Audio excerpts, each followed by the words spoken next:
விடல அவ்வளோதாங்க. அதுக்கு கொஞ்சம் மைண்டாக விடும். அதுக்கு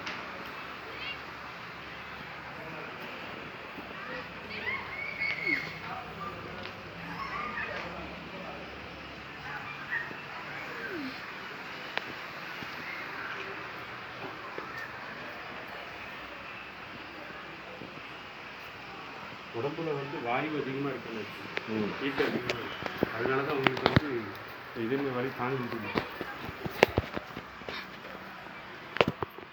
எவ்வளோ மேடு இருந்து போனால் வெட்டி இதில் எவ்வளோ வீட்டில் இருந்துச்சு. இது மேடு கரையுமா கரையாதான்னு கேட்டுக்கிட்டே இருந்தேன். அதான் நான் எலும்பாடாச்சு அது கரையாது அப்படின்னு சொன்னாங்க தான். அப்படி சொன்னால் அதுக்கு கேட்க மாட்டாங்க. எல்லாம் கேட்டுக்கிட்டே இருப்பாங்க. நம்மளுக்கு மனசு